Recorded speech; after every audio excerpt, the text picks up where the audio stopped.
Assalamualaikum warahmatullahi wabarakatuh. Kembali lagi di channel YouTube Restu Wiraatmaja. Kali ini saya akan membawakan sebuah podcast atau cerita yang berjudul Catatan Pesugihan. Sebelumnya jangan lupa subscribe, like, comment, and share. Oke, langsung aja ke ceritanya. Saya sebenarnya takut untuk menceritakan hal ini. Terlebih lagi, ini tergolong aib dan entah kebenarannya seperti apa.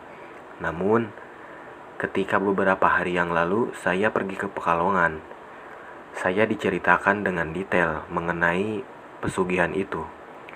Saya akan menggunakan sudut pandang narasumber dan saya perbaiki alur ceritanya.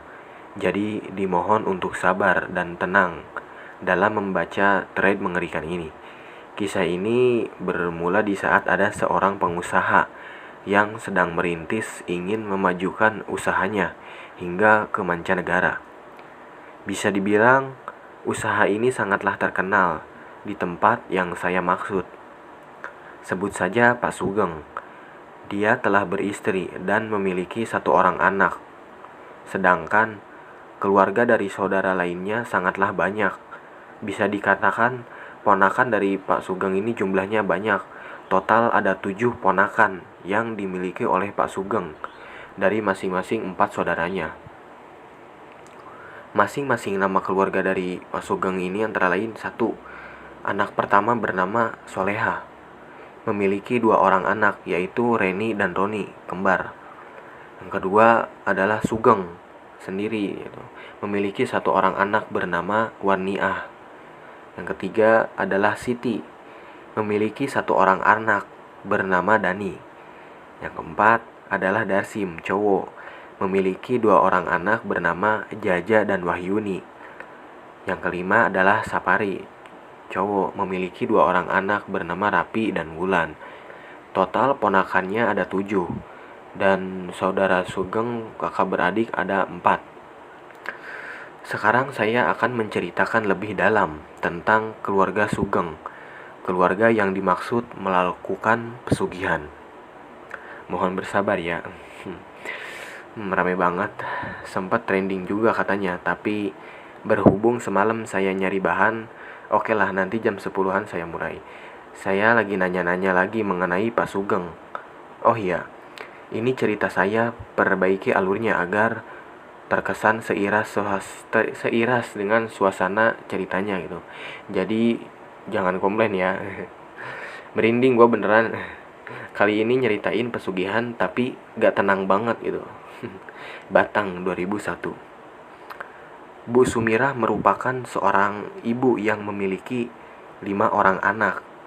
Anak-anak itu bernama Soleha, Sugeng, Siti, Darsim, dan Sapari. Kelima orang anaknya ini memiliki tabiat yang berbeda. Ada yang gila harta, ada yang memiliki ambisi yang besar untuk menjadi orang kaya. Ada pula yang cinta terhadap keluarga dan tak ingin kehilangan satupun keluarganya. Ada yang tak bisa membedakan mana yang baik dan mana yang buruk. Selama itu menguntungkannya, maka tidak berpengaruh terhadap dirinya sendiri. Ibu Sumirah tinggal bersama dengan 5 orang anaknya. Entah karena ketika suaminya meninggal dia harus bekerja untuk menghidupi kelima orang anaknya, atau karena rasa prihatin yang dimunculkan oleh dirinya sendiri terhadap kesejahteraan anaknya di masa yang akan datang. Dalam keseharian, Bu Sumirah biasa berjualan keliling. Tidak peduli berapa banyak yang dia dapatkan dari hasil berjualan, yang pasti dia akan gunakan untuk keinginan anak-anaknya. Bermula dari sini, muncullah ide gila dari seorang anaknya yang bernama Sugeng. Tanpa diketahui apa yang dipikirkan resiko ke depannya, Sugeng diam-diam memberanikan diri untuk melakukan sebuah hal yang sangat dilarang dan mengerikan. Dia melakukan perjanjian kontrak dengan seorang dukun yang tujuannya adalah untuk seorang yang kaya raya. Sugeng sendiri merupakan seorang pengusaha yang sedang merintis kecil-kecilan. Sugeng berupaya untuk merahasiakan ini dari seluruh keluarganya agar tidak diketahui dari mana dia mendapatkan uang yang melimpah. Bisa dibilang Sugeng nekat orangnya.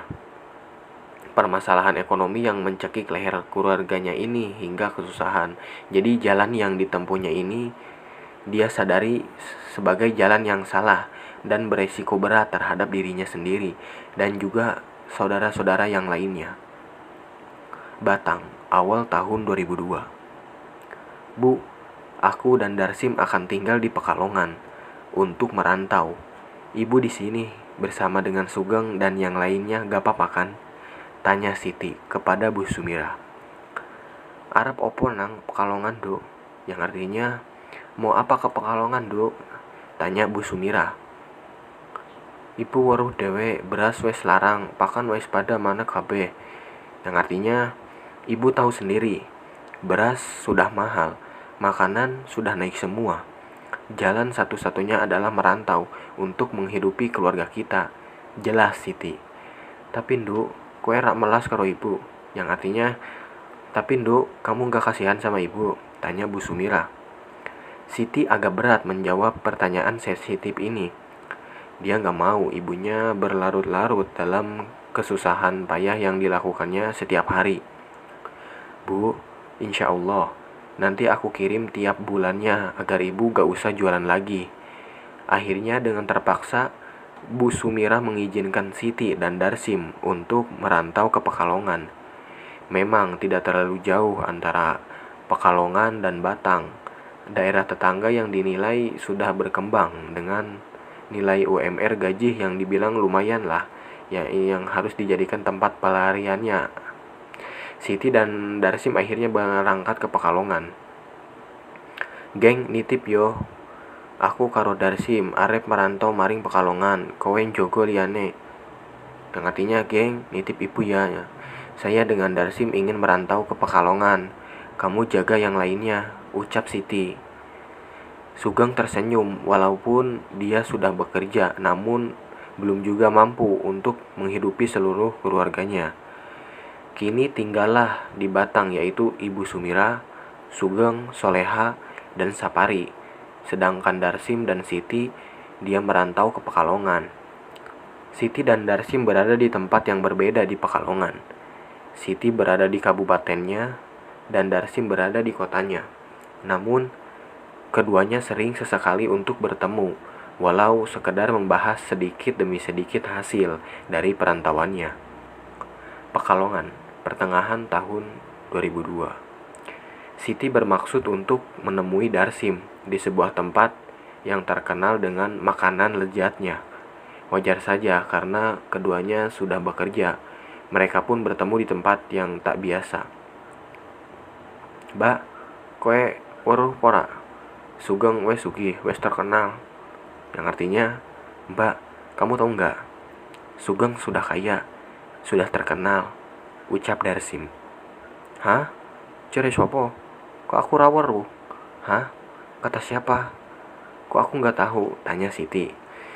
Aku weruh saking batirku, Mbak, yang artinya aku tahu dari temanku, Mbak. Siti tak percaya dengan apa yang dikatakan oleh Darsim kepadanya tentang kemajuan pesat yang dialami oleh Sugeng. Sek, aku arep takon kowe weruh sing batirmu. Batir gawean. Yang artinya sebentar. Aku mau tanya, kamu tahu dari temanmu, teman kerjaan? Tanya Siti. Yo Mbak, batir gawe. Yang artinya iya Mbak, teman kerja. Jelas Darsim. Kan kamu kerja di restoran, kok bisa? Tanya Siti. Kebetulan, pasokan makanan diambil dari Batang. Dan katanya yang punya itu adalah orang asli Batang. Namanya Sugeng. Siapa lagi toh yang namanya Sugeng kalau bukan kakak kita sendiri? Siti agak terkejut bagaimana bisa. Sugeng melakukan itu semua dengan cepat. Hanya dalam hitungan bulan. Dia sudah tersohor di seluruh penjuru negeri. Namanya menjadi sebutan bagi para kaum bawah yang membutuhkannya. Bak seorang raja yang dinisbatkan dengan tiba-tiba. Pertanyaan demi pertanyaan muncul di benak Siti. Apakah Sugeng benar-benar pekerja keras? Mbak, kok melamun? Tanya Darsim. Enggak kok. Bagaimana kalau kita besok pulang ke Batang? Tanya Siti. Boleh mbak. Atas kesepakatan bersama, mereka pun akhirnya pergi menuju Batang keesokan harinya. Siti dan Darsim berangkat ke Batang menggunakan bus. Mereka berdua meminta untuk izin kepada tempat kerja masing-masing karena ada urusan keluarganya. Batang, pertengahan bulan 2002. Sugeng tampak sedang memandangi para pekerja yang sedang mengangkat ikan-ikan hasil tangkapan nelayannya. Bos, hari ini kita akan mengirim ke Singapura, jelas salah satu pekerjanya. Siapkan semuanya, jangan sampai ada yang ketinggalan. Siap bos, ucap pekerja itu. Tepat dengan itu, Siti dan Darsi mendatangi lokasi yang dimaksud. Mbak, itu Mas Sugeng, senyum Darsim. Siti tersenyum mendapati kakaknya sudah sukses dan menjadi bos besar ikan di daerah Batang itu. Mas Sugeng teriak. Darsim, jadi Mas Sugeng itu teriak dari kejauhan gitu. Walah Darsim piye kabare? Yang artinya, walah Darsim bagaimana kabarnya? Tanya Sugeng. Alhamdulillah apik mas, kowe saiki dadi bos gede yo. Walah mantep. Yang artinya, alhamdulillah bagus mas, kamu sekarang menjadi bos besar yo. Walah mantep. Sugeng tertawa lega dengan Darsim. Siti hanya memandangi mereka berdua sambil tersenyum. Mbak Siti sini, teriak Darsim. Oh iya, aku lagi liatin pantai yang bagus ini. Udah lama ya kita gak ke pantai bareng-bareng lagi semenjak bapak meninggal, ucap Siti. Walah, kamu masih ingat kenangan itu? Sudahlah, kita gak usah ingetin itu lagi. Bapak juga sudah meninggal kan. Sudah gak bisa diharapkan lagi, ya toh? Tanya Sugeng. Siti terkejut mendengarnya. Maksudnya apa mas? Yang artinya maksudnya apa mas? Tanya Siti. Enggak, maksudku kita sudah dewasa, kita juga harus menikah, lalu berjuang dan mandiri sendiri. Kita hanya bisa mendoakan bapak yang sudah meninggal, karena kalau kita hanya berpaku kepada bapak, kita gak akan maju-maju, bener toh? Ucap Sugeng. Darsi memandangi Siti dengan wajah yang agak bingung. Dia tak paham maksud dari kakaknya ini. Oh gitu toh, iya mas. Aku sama Mbak Siti di Pekalongan. Kebetulan tempat kerjaku di restoran dan pasokan seluruh bahan makanannya ini dari jenengan. Jelas Darsim. Oh iya, apa nama tempatnya? Siti masih belum menerima dengan apa yang diucapkan oleh kakaknya itu. Apa karena dia sudah sukses jadi bisa berkata seenaknya? Nanti juga mas tahu. Hehe. Jelas Sugeng. Mas, ibu mana? Tanya Siti, berusaha mengganti topik pembicaraan. Ibu sakit keras. Jelas Sugeng. Innalillahi, sakit apa mas? Tanya Siti. Sakitnya belum diketahui, kadang-kadang dia ngigau gak jelas, kadang juga marah-marah sendiri. Mungkin sudah waktunya, jelas Sugeng. Sudah waktunya? Sudah waktunya apa mas? Tanya Siti. Meninggal, jelas Sugeng. Siti terkejut mendengar kabar yang tidak mengenakan ini. Dia pun tampak curiga mengapa Sugeng tampak biasa-biasa saja. Tidak ada raut muka, perasaan bersalah ataupun kesedihan. Kalian habis ini mau kemana? Tanya Sugeng. Kami mau ke rumah ibu, gak sopan rasanya jika tidak nengok. Siti, kamu mau ikutnya? Tanya Sugeng. Ya mas, saya ikut, apa kata Darsim aja. Lagian kami cuti 3 hari kok mas. Jelas Siti. Walah, bagus kalau gitu, sekalian kita reuni keluarga. Kebetulan mas ingin buat mendata nama-nama keluarga ibu, ucap Sugeng. Untuk apa mas? Sugeng terdiam sesaat. Dia memberikan sesuatu kepada Darsim dan Siti. Ini kartu nama mas. Barangkali kalian butuh untuk pengiriman bahan makanan atau uang, tinggal menghubungi mas aja, jelas Sugeng. Jadi kita akan dikirim uang oleh mas Sugeng? Tanya Darsim. Iya, karena mas gak mau adik-adik mas yang sedang merantau kesusahan, senyum Sugeng. Siti dan Darsim tampak bersyukur karena mendapati kakaknya yang perhatian. Mereka berdua tidak tahu bahwa pendataan itu merupakan bagian dari catatan pesugihan. Malam Jumat, mereka bertiga pun bertolak menuju rumah Bu Sumirah. Kebetulan, setelah usaha yang dilakukan Sugeng melesat tinggi, Sugeng memutuskan untuk membeli rumah baru. Namun, tidak menutup kemungkinan juga dia sering pergi menginap di rumah ibunya, yaitu Ibu Sumirah. Bu Sumirah sendiri tinggal bersama dengan Solehah dan Sapari, yang mana keduanya sangat setia menemani Bu Sumirah, walau sakit-sakitan. Sugeng juga selalu menyuntikkan dana kepada keduanya, yaitu Solehah dan juga Sapari. Mereka bertiga telah tiba ke halaman lama mereka, tempat bermain waktu kecil yang penuh dengan kenangan dan memori yang indah. Begitu juga dengan suasana yang masih sejuk seperti biasanya. Tidak ada kekurangan apapun dalam hal kondisional yang berada di rumah. Akhirnya, mereka pun memasuki rumah. Di dalam rumah, Siti dan Darsim terkejut karena rumah pun tak ada perubahan sama sekali. Tidak ada renovasi pembangunan dan perbaikan. Warna cat tembok yang masih itu-itu aja warnanya. Bahkan, ruang tamu pun masih dengan kursi dan meja yang sama. Siti mulai curiga. Apakah Sugeng sangat pelit terhadap ibu? Bagaimana bisa dia tidak kasihan dengan ibunya sendiri? Setidaknya, rumah yang sudah mulai lapuk dapat diperbaiki agar enak dipandang dan ditepati. Mas, kok temboknya gak pernah dicat lagi? Terus kursi gak diganti-ganti yo? Tanya Siti kepada Sugeng. Ibu itu keras kepala, Dek. Dia menolak semua pemberian yang diberikan oleh Mas kepada ibu.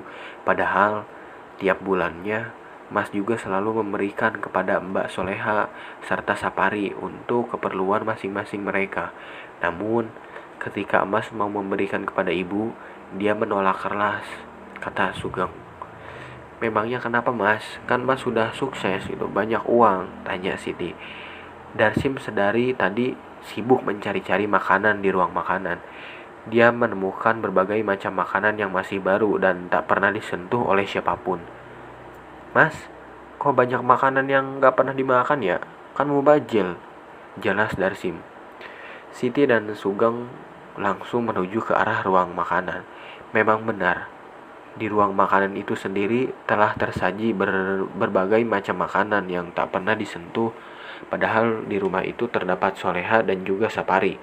Bagaimana mungkin keduanya tidak memakan makanan yang berada di ruang makanan? Itu makanan buat ibu yang aku kirim, namun ibu tak pernah memakannya. Mungkin sudah ada beberapa yang telah dimakan oleh Mbak Soleha dan juga Sapari. Kalau kamu mau makan, makan aja, ucap Sugeng kepada Darsim.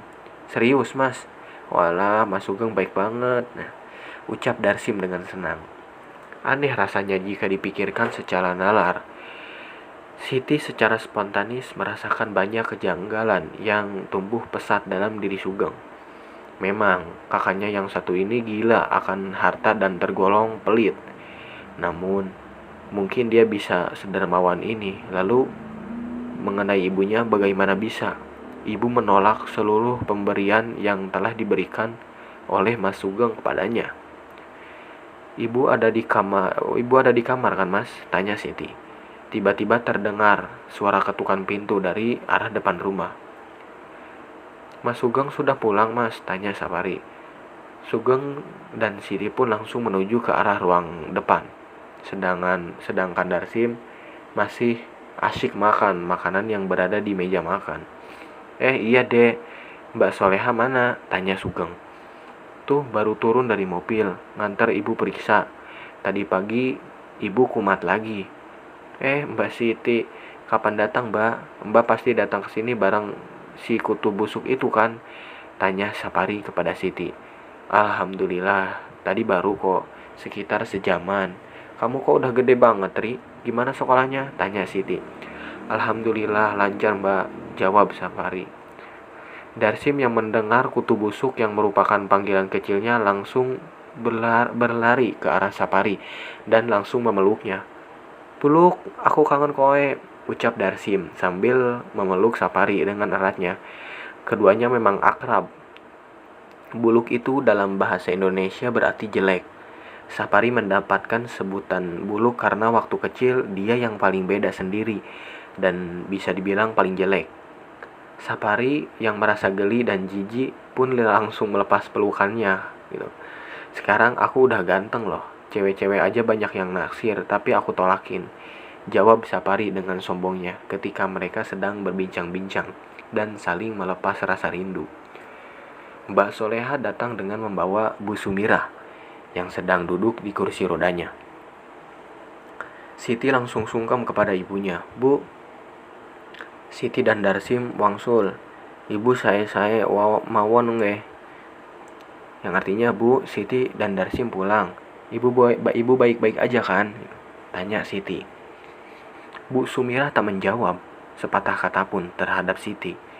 Namun, dia langsung menatap ke arah Sugeng dengan tatapan yang tak biasa. Tangannya mulai diangkat dengan mengeluarkan isyarat agar Sugeng segera keluar rumah gitu. Ibu nopo mbak? Tanya Siti kepada Mbak Soleha. Nanti aku jelasin geng. Kue mulai gawe maneh. Ibu ra seneng kue ono nang kene. Yang artinya nanti aku jelasin geng. Kamu balik bekerja lagi. Ibu tidak suka kamu ada di sini. Jelas Mbak Soleha. Tanpa hormat dan salam. Sugeng langsung pergi. Namun tetap saja Bu Sumirah masih menunjukkan jarinya kepada Sugeng. Bu, wis ora elok. Bu, yang artinya Bu sudah tidak bagus. Jelas Siti. Bu Sumirah pun meneteskan air mata sesungguhnya. Siti tidak memahami apa yang dirasakan oleh ibunya mengenai kelakuan yang baru-baru ini dilakukan oleh Sugeng terhadap dirinya. Wes nggih, ra usah nangis. Aku teko nang kene, ibu ra usah nangis meneh. Yang artinya sudah ya, tak usah nangis. Aku sudah datang di sini. Ibu tidak usah nangis lagi. Senyum Siti. Akhirnya Mbak Soleha pun membawa Ibu Sumirah ke kamar. Sugeng tampaknya belum pergi. Dia lebih suka menunggu di depan rumah sambil merokok dan menikmati pemandangan. Bu Sumirah pun ditidurkan di atas kasur oleh Mbak Soleha dan Siti. Kakinya sangat kaku seperti orang lumpuh. Tubuhnya sangat berat. Mbak Soleha dan Siti sekuat tenaga untuk mengangkat tubuh Bu Sumirah.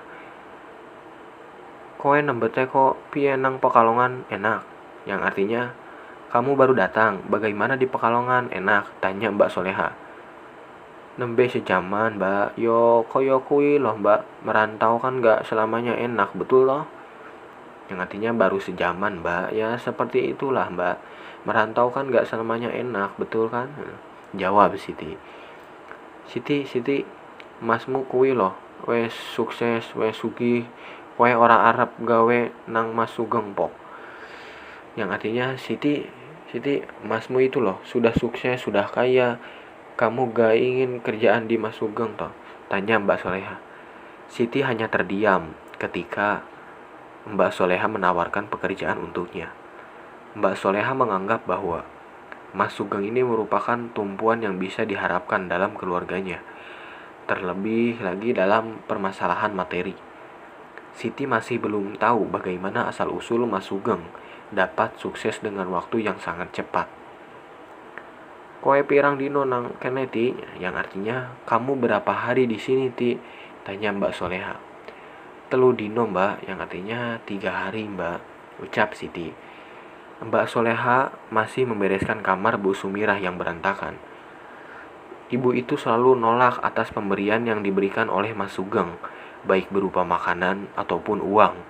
Entah apa yang dipikirkan ibu terhadap Mas Sugeng. Kayaknya ibu memang tidak suka dengan apa yang telah dicapai oleh Mas Sugeng. Ucap Mbak Soleha. Memang kenapa mbak? Biasanya ibu bangga, kok ibu malah menolak semua pemberiannya?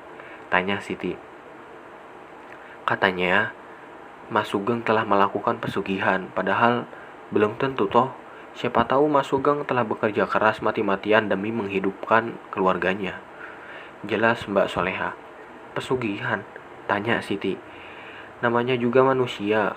Belum sukses selalu dihina dan dicaci maki. Setelah sukses dituduh pesugihan. Manusia itu membingungkan kan? Makanya jangan terlalu banyak berharap terhadap manusia. Nanti yang ada kamu selalu sakit hati. Jelas Mbak Soleha. Siti terdiam. Dia memandangi wajah ibunya yang pucat itu dengan rasa kasihan. Tapi memang gak ada salahnya toh Mbak kalau ibu bilang gitu. Lagian Mas Sugeng itu tidak pernah memberitahu kepada kita semua gitu. Dari mana dia bisa sukses dengan cepat? Jelas Siti. Ti, kamu percaya apa yang dikatakan ibu? Ibu sudah tua, seharusnya bersyukur kalau kamu punya anak yang sudah sukses.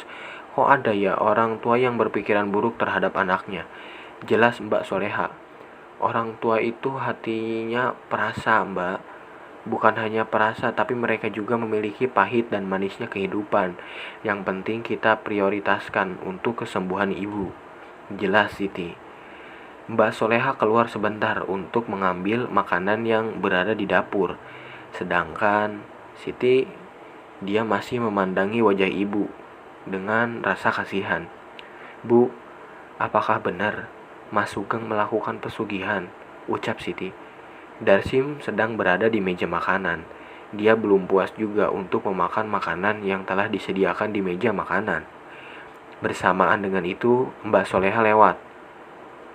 Koe se opo Sim? Kamu lagi yang artinya kamu lagi apa Sim? Tanya Mbak Soleha. Iki loh Mbak, jeruknya ora dipangani Mbak mubajir. Ini loh Mbak, jeruknya gak dimakanin. Kasihan Mbak mubajir, jawab Dasir. Ojo dipangani iki dua ibu, yang artinya jangan dimakan, ini punya ibu. Jelas Mbak Soleha sambil mengambil bekasan jeruk yang dimakan oleh Darsim. Loh, katanya ibu gak mau makan? Tanya Darsim. Kata siapa? Udah jangan ngambil apa-apa di rumah ini, semuanya milik ibu, teriak Mbak Soleha. Namun Darsim tetap menolaknya. Terjadilah pertengkaran antara keduanya karena perihal makanan. Darsim pun menyenggol makanan hingga terjatuh ke lantai. Koe nopo Sim? Kurang mangan ning perantauan po. Yang artinya, kamu kenapa Sim? Kurang makanan di perantauan, teriak Mbak Soleha. Siti yang mendengar suara teriakan Mbak Soleha langsung menuju ke arah ruang makanan. Ono opo Mbak? Yang artinya ada apa Mbak? Siti terkejut ketika banyak makanan yang terjatuh di lantai. Tanpa banyak lama, Darsim pun mengambil makanan itu, lalu berlari ke arah depan rumah. Sim, balikin makanannya, itu punya ibu, teriak Mbak Soleha. Mbak, sudah, cuma jeruk satu aja kok, ucap Siti. Mbak Soleha langsung mendekati Siti dengan tatapan yang tajam. Opo, mung jeruk siji? Yang artinya, apa? Cuman jeruk satu, tanya Mbak Soleha. Iyo Mbak, mung siji tok, makane aku gantos jeruknya Mbak.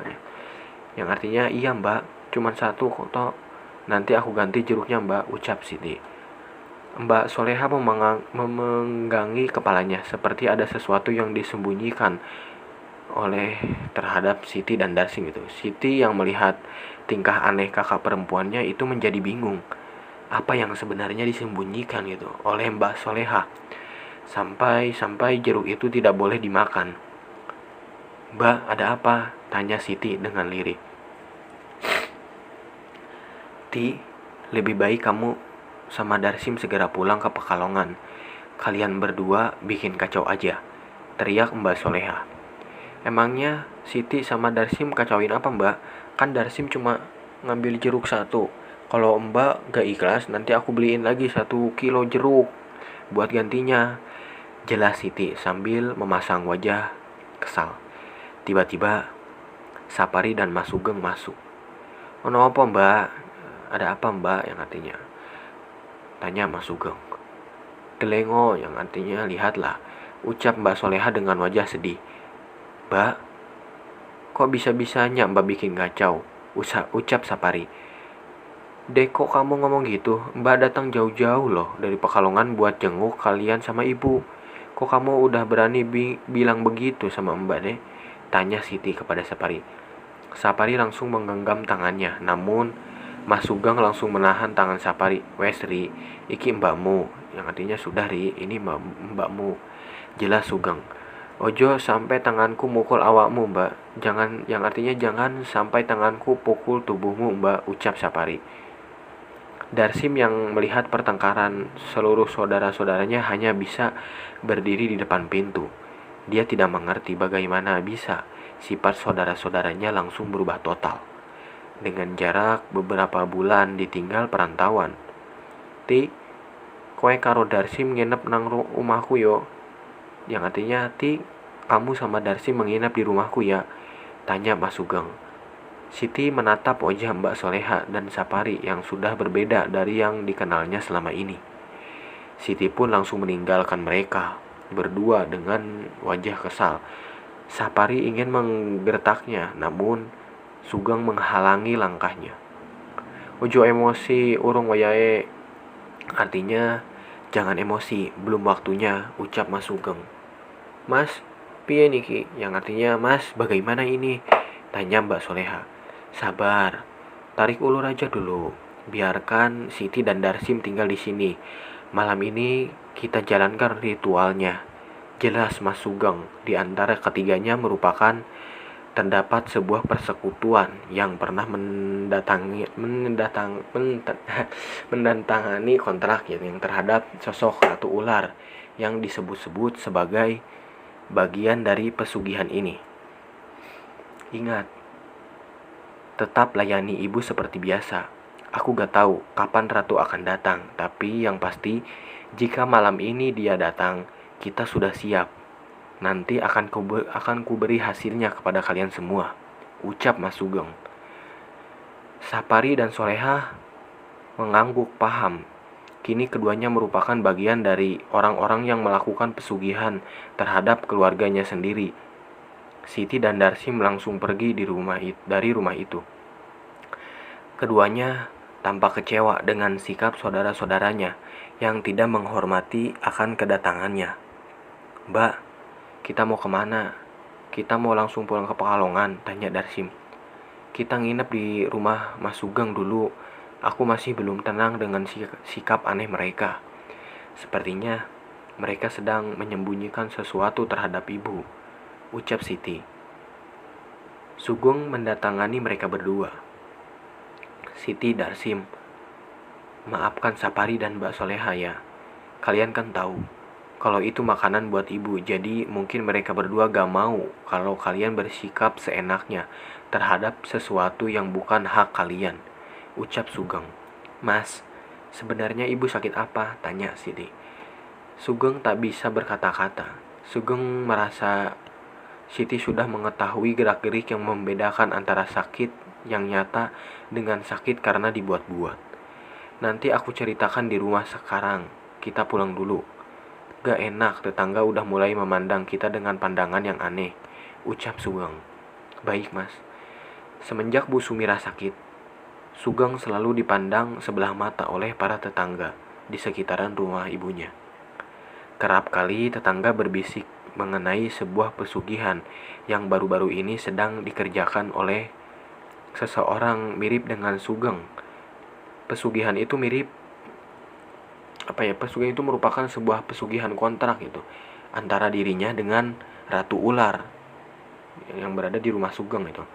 Siti dan Darsim mendatangi rumah Sugeng yang besar itu. Rumah sebesar itu Sugeng hanya tidur, makan dan melakukan aktivitasnya sendiri dan beberapa pembantunya. Aku belum menikah, mungkin tahun depan aku bisa menikah karena itu aku membeli rumah ini untuk keluargaku nanti, ucap Sugeng. Sugeng pun mempersilahkan Siti dan Darsim memasuki rumahnya. Memang benar, di rumah Sugeng tampak sangat sepi. Dinding dan rumahnya dipenuhi lukisan seseorang ratu dengan berbadan ular dan sesuatu yang disebut termasyhur di pantai utara, Nyai Dewi Lanjar. Mas, ini lukisan siapa? Tanya Siti sambil menunjuk ke arah wanita cantik dengan menggunakan kain karismatik yang berharisma itu.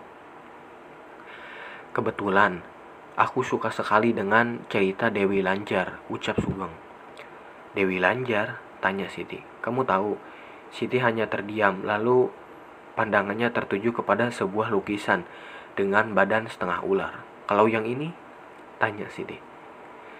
Sugeng tidak menjawab pertanyaan Siti. Tampaknya Sugeng tidak mengenal siapa yang dimaksud Siti dalam lukisan itu. Mas kok diem? Tanya Siti. Mas juga belum tahu. Sepertinya sosok yang ada di lukisan itu ada hubungan dengan Dewi Lanjar, jawab Sugeng. Darsi masih belum stabil akan kekecewaannya. Dia langsung masuk ke sebuah kamar yang kebetulan kamar itu kosong. Mas Darsim, gak apa-apa masuk ke kamar? Tanya Siti. Ya gak apa-apa dek, kan adik Mas juga, masa Mas ngelarang? Ucap Sugeng. Siti sebelumnya minta maaf Mas.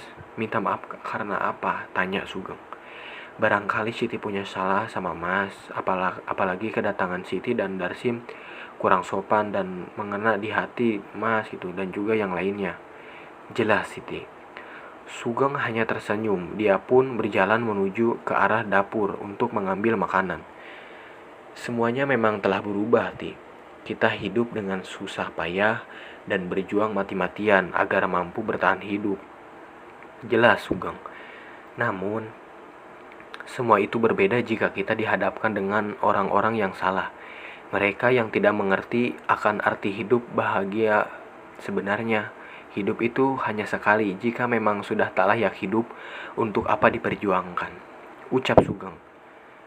Perkataan Sugeng ini membuat Siti tercengang. Siti belum tahu apa arti dari jika memang sudah tak layak hidup, untuk apa diperjuangkan. Sugeng menyerahkan makanan kecil kepada Siti.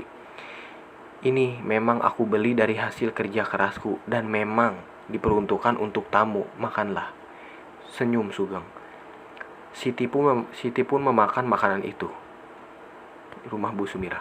Cepat Ri, bereskan. Kita gak mau kan kalau nanti malam Ratu datang kita belum siap-siap. Jelas Mbak Soleha. Mbak, Ratu teko bange seiki. Yang artinya Mbak Ratu datang malam ini. Tanya Sapari. Iya Mas. Mas Sugeng sendiri yang bilang. Aduh, mati aku. Mana ibu belum siap untuk mati, ucap Mbak Soleha. Maksudnya Mbak? Tanya Sapari. Kalau ibu mati sekarang, kondisinya lagi kurang bagus. Ada Darsim dan juga Siti. Pasti mereka mengira kita menggunakan pesugihan, jelasnya. Iya juga ya Mbak. Terus bagaimana? Tanya Sapari. Udah, kamu lanjutin aja dulu. Sembari kita nunggu Mbak Sugeng, aku siapkan kamar untuk Ratu dulu, ucap Mbak Soleha. Di dalam rumah Bu Sumira terdapat sebuah kamar khusus yang terkunci.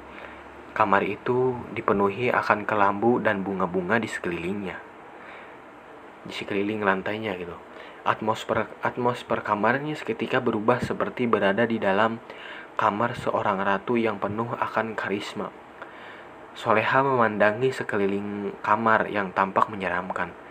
Hawa merinding seketika tumbuh dan mengalir deras dalam tubuhnya. Seakan-akan dia sedang berada di hadapan sang ratu sungguhan. Soleha pun langsung keluar kamar ketika serasa telah selesai semuanya. Sugeng mulai terbuka sedikit demi sedikit terhadap Siti. Tujuannya adalah yaitu untuk memanipulasi kebenaran yang benar-benar terjadi dalam keluarganya. Ibu gak pernah suka sama emas karena ibu gak percaya dengan pencapaian emas, jelas Sugeng. Siti menyimak perkataan Sugeng. Pernah dahulu ibu pergi ke pasar, lalu dia dimaki oleh orang-orang karena mengklaim bahwa emas sedang melakukan pesugihan dan perjanjian kontrak dengan bawahan Nyi Dewi Lanjar. Karena merasa malu, akhirnya ibu menampar emas dengan kencang.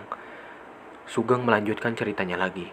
Lalu setelah emas ditampar, emas dicaci maki, bahkan dijelek-jelekan. Emas sakit hati karena itu. Emas hanya bisa terdiam dan tak berbuat apa-apa. Ya, emas melakukan hanyalah terus bekerja dan bekerja. Jelas Sugeng. Entah bagaimana penyebabnya, setelah ibu mencaci maki emas, ibu jatuh sakit hingga sekarang. Jelas Sugeng. Siti menyimak dengan teliti kata demi kata yang diucapkan Sugeng. Mas sangat sayang sama ibu. Saking sayangnya Mas gak mau kalau ibu tersiksa dengan melihat emas. Mas akhirnya beli rumah supaya Mas gak mau ibu tersiksa, tanya Siti. Iya, emas beli rumah, tapi tetap saja para warga masih juli terhadap emas. Emas disebut-sebut sebagai orang yang membuat ibu tersiksa. Jelas, Mas Sugeng. Siti merasa iba, dia tahu betul perjuangan Sugeng lewat cerita bohongnya. Sekarang, kamu tolong ya, sabar sebentar di sini. Temenin ibu, Mas gak tahu harus gimana lagi kalau ibu nanti meninggal. Jelas Sugeng. Mas kok ngomong gitu sih? Tanya Siti. Mas hanya takut aja. Siti memegangi tangan Mas Sugeng sembari berkata, Mas, yang penting Mas sholat dan minta sama Allah, semuanya pasti akan diberikan kelancaran. Senyum Siti. Sugeng membalas dengan senyuman, padahal dalam hatinya tidak tahu apa makna sholat sebenarnya. Oh iya Mas, mau balik lagi ke tempat kerja, kamu di sini dulu ya. Memang Mas agak malam pulangnya, tapi ingat kamu gak boleh masuk ke kamar yang ada kelambu hijaunya. Soalnya itu ruangan khusus data-data pekerjaan, ucap Sugeng. Iya Mas, pasti kok. Aku akan jalanin perintah Mas. Sana Mas kerja lagi. Serahin rumah ini sama Siti. Nanti Siti beresin yang diperlu diberesin, ucap Siti. Gak usah. Kamu di sini nikmatin aja. Nanti ada pembantu yang datang buat ngerjain semuanya, ucap Sugeng. Oh iya. Siapa dan kapan Mas? Tanya Siti. Namanya Sukri. Dia biasa datang kalau mau maghrib. Dia juga ditugaskan oleh Mas untuk beres-beres kamar yang khusus itu. Jelas Sugeng. Oh ya udah Mas. Sugeng tersenyum, lalu dia meninggalkan Siti dengan wajah yang sumringah. Sugeng berhasil memanipulasi apa yang harus dia lakukan agar Siti sedikit demi sedikit percaya akan hal itu. Siti langsung menuju ke arah kamar di mana Darsim masuk. Dia membuka kamar dan ternyata Darsim sudah tertidur. Sepertinya aku juga harus istirahat, ucap Siti. Beberapa jam sebelum ritual dimulai, Sugeng bertolak ke rumah Ibu Sumirah. Di sana dia sudah disambut oleh Sapari dan juga Soleha. Bagaimana persiapannya? Tanya Sugeng. Sudah siap Mas, jawab Soleha. Sugeng langsung memasuki ruangan khusus yang telah disiapkan. Sapari dan Soleha mengikutinya. Tunggu di luar, aku mau memulai kontrak langsung dengan Ratu, ucap Sugeng. Soleha dan Sapari mengangguk paham. Keduanya saling memandang. Keputusan yang telah bulat untuk menjadi orang kaya harus diambil demi kebahagiaannya. Namun, berbeda dengan yang dimaksud oleh Sugeng. Tumbal pertama adalah orang terdekatnya, Ibu Sumirah. Hati Sugeng tidak berat memutuskan keputusan yang beresiko itu. Sugeng membuka buku khusus yang diberikan oleh salah seorang sebagai wadah untuk melakukan pesugihan. Sugeng menyebutnya dengan nama catatan pesugihan. Sebuah catatan yang berisi nama korban dan harus ditulis paling tidak 1 bulan. Sugeng segera membuka ritual kontraknya terhadap urusannya Nyi Dewi Lanjar. Dia kemudian menulis nama orang yang akan dijadikan korban pertamanya. Aku datang untuk melakukan kontrak dengan utusan yang dimaksud. Berikan aku wangsit dan kekayaan untuk membalas tumbal yang telah aku persiapkan dan aku serahkan, ucap Sugeng. Sugeng menulis nama Ibu Sumirah di lembar pertama catatan pesugihan itu. Ibu Sumirah, Batang 2002. Suasana kamar menjadi berubah. Sugeng merasakan ada sesuatu dari balik kelambu kamar khususnya. Sapari dan Soleha mulai menempelkan telinganya ke daun pintu. Matur sembah, Nyai Ratu, ucap Sugeng. Waktu wes teko, kowe kudu catat aran kang bakal ditumbalke. Waktunya sudah yang artinya waktunya sudah datang. Kamu harus mencatat nama yang akan ditumbalkan, ucap Nyai Ratu yang disebut-sebut sebagai penyambung dari pesugihan itu berlangsung. Wes siap Nyi, yang artinya sudah siap Nyi. Tak lama kemudian sosok yang menggunakan gaun serba hijau itu menghilang.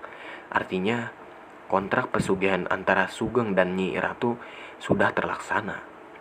Tumbal sudah diserahkan. Sugeng pun menutup buku itu. Dia langsung memasukkan ke dalam baju dan diselipkannya di perut. Sapari dan Soleha yang mengetahui kakaknya akan keluar langsung menghindar. "Mas piye?" Yang artinya, "Mas bagaimana?" tanya Soleha. "Kontrak kita disetujui, tinggal ritual malam saja yang harus diselesaikan," jelas Sugeng. Sapari hanya terdiam, dia tak mau mengomentari sedikit pun apa yang dipikirkan oleh Sugeng dan Soleha. Pukul 17.30, Siti terbangun. Dia lupa melaksanakan sholat asar karena kelelahan. Dia pun langsung menuju kamar mandi dan mendapati seorang laki-laki berusia 50 tahunan sedang membereskan rumah. "Mbak Siti ya?" tanya laki-laki itu. "Iya mas, saya Sukri. Sukri ditugaskan untuk membereskan rumah dan ruang khusus setiap harinya ketika hari menuju maghrib. Mas, saya mau ke kamar mandi dulu. Saya belum sholat. Di mana ya kamar mandinya?" tanya Siti. "Situ mbak," ucap Sukri sambil menunjukkan telunjuknya kepada arah kamar mandi. "Matur suwun mbak," ucap Siti. "Sami-sami." Siti langsung memasuki kamar mandi dan berwudu. Dia memang tidak lupa akan perintah wajib yang satu ini. Menurutnya, sholat adalah sebuah kewajiban yang harus dilaksanakan untuk menjaga diri dari gangguan apapun. Setelah selesai berwudu, Siti langsung masuk ke kamar. Kebetulan, Sukri dengan sigap memberikan mukenahnya kepada Siti. "Terima kasih mbak, udah mau sholatin rumah ini. Mbaknya orang baik ya?" tanya Sukri. "Kok gitu mas?" tanya Siti. "Kan sholat juga bisa buat tolak bala kan?" Pertanyaan Sukri ini membingungkan Siti yang awam akan masalah agama secara dalam. "Mungkin mas, maaf ya, saya tinggal dulu, soalnya waktu mau maghrib gitu." "Mangga mbak."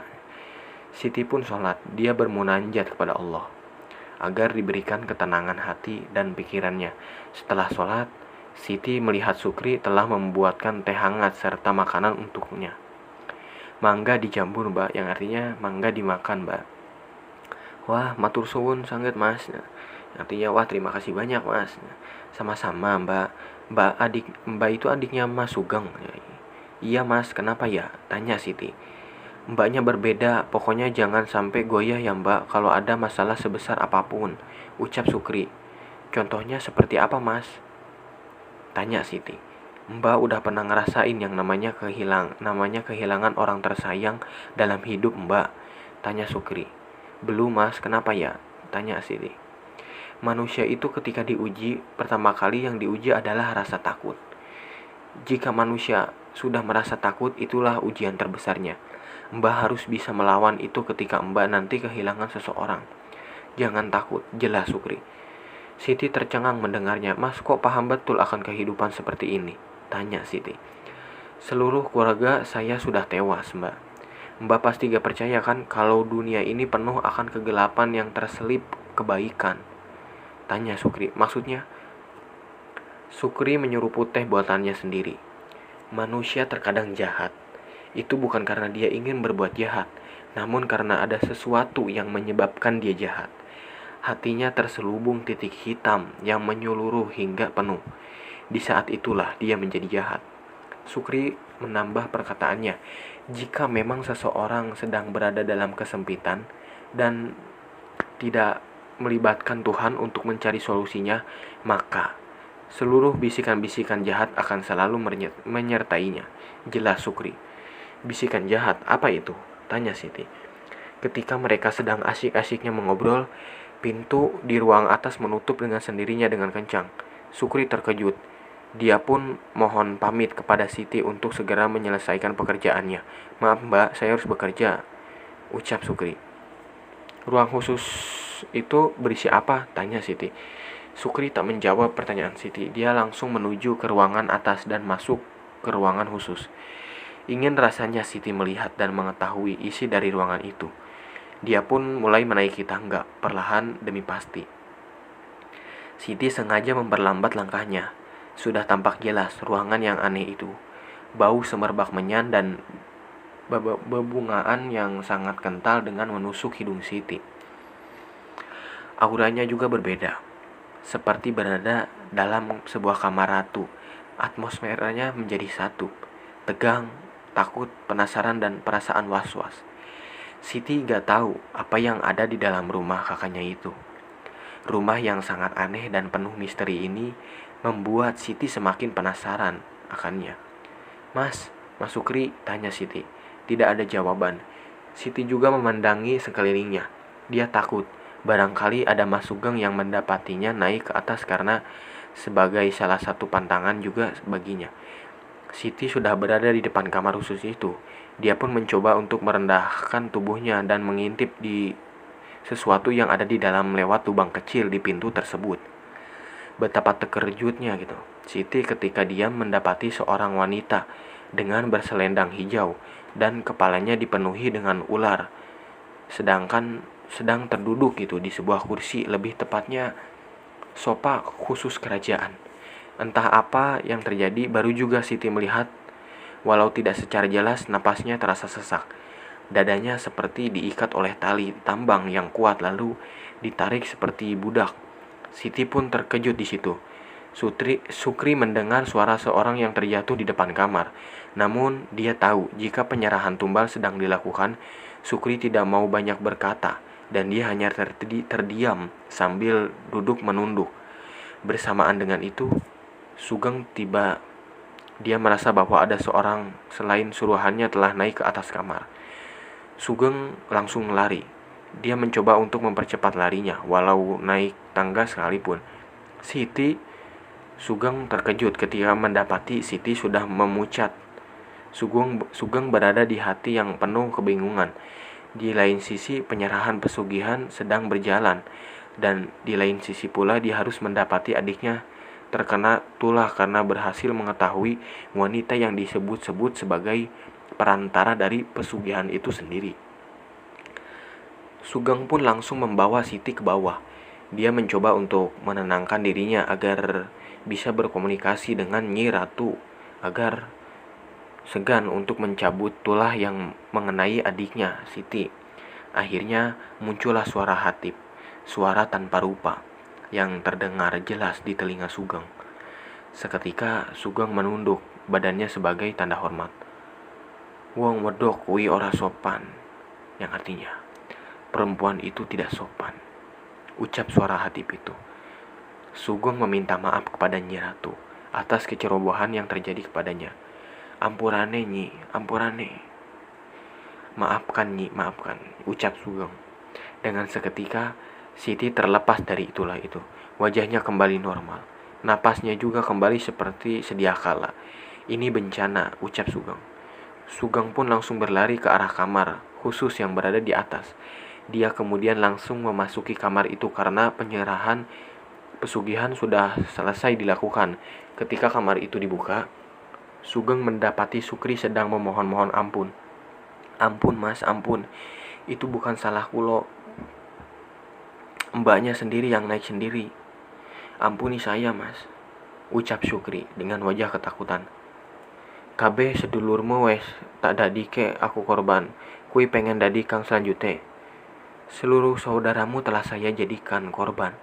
Kamu mau dijadikan korban yang selanjutnya? Tanya Sugeng. Mas, ojo, mas, ampurane. Sugeng langsung menarik paksa Sukri dan menuju ke arah bawah. Mereka berdua tidak tahu Darsim sudah terbangun. Dia sengaja mengintip di balik kamarnya dan melihat Sugeng serta Sukri seperti orang sedang kepanikan. Kue wis gawe kesalahan fatal. Kue kudu nyelesai kabeh. Artinya kamu sudah bikin kesalahan fatal. Kamu harus menyelesaikannya semua. Sukri langsung bersujud di hadapan Sugeng. Ampun mas, ampun saya, ucap Sukri sambil meneteskan air mata ketakutan dan kesedihannya. Sugeng menjambak rambut Sukri. Loro mas, loro. Sakit mas, sakit, ucap Sugeng. Buat Siti supaya lupa akan hal ini. Iya mas, nanti akan saya beritahu dia. Tolong lepaskan saya mas, ampuni saya, ucap Sukri sambil memohon ampun. Sugeng pun melepaskan tangannya dari rambut Sukri yang beberapa bagiannya itu tumbuh uban itu.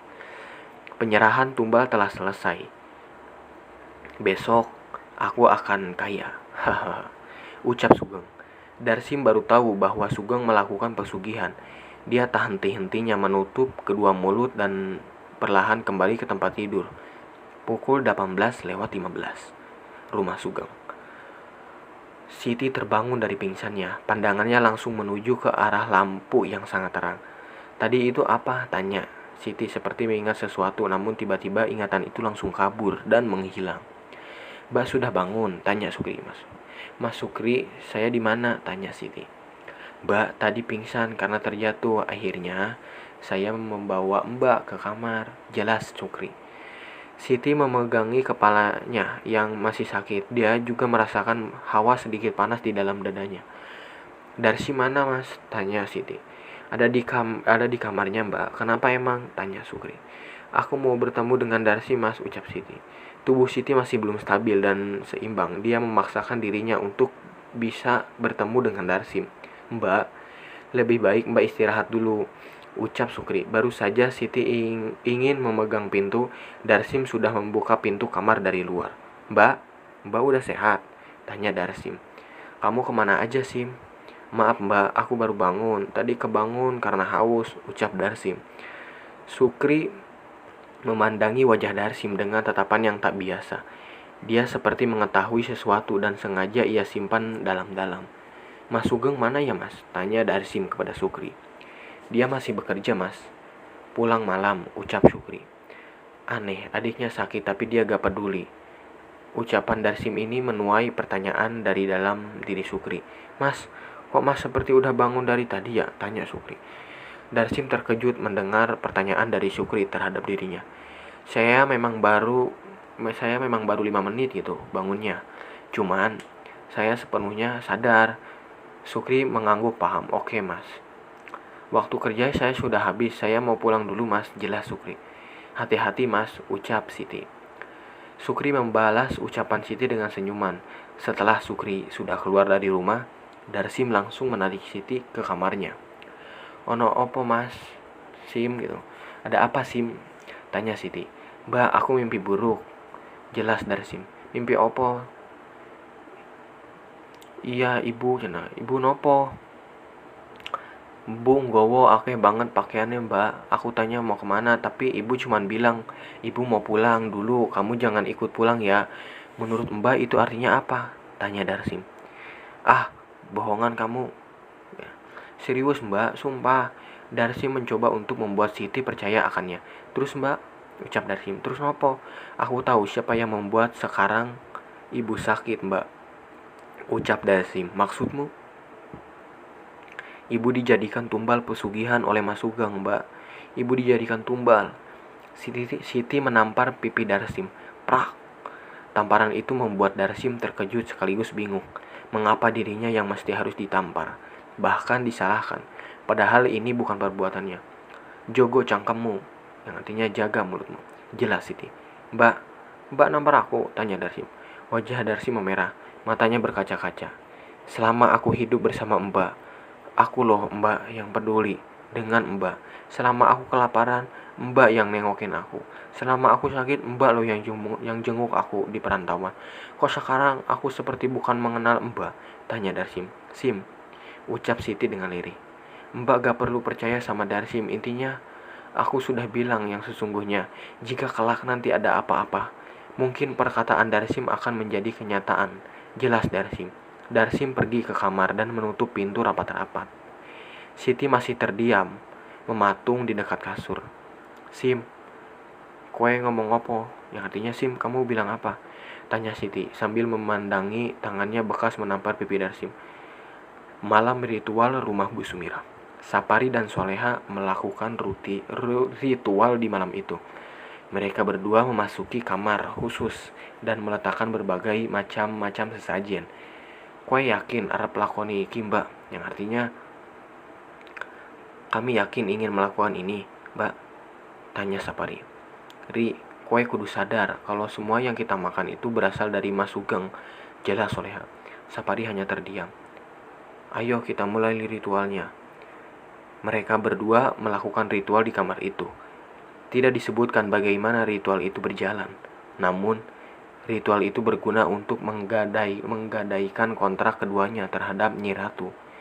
Malam itu, semua berjalan lancar sesuai rencana. Sesuai apa yang diinginkan oleh Sugeng, Soleha dan Sapari.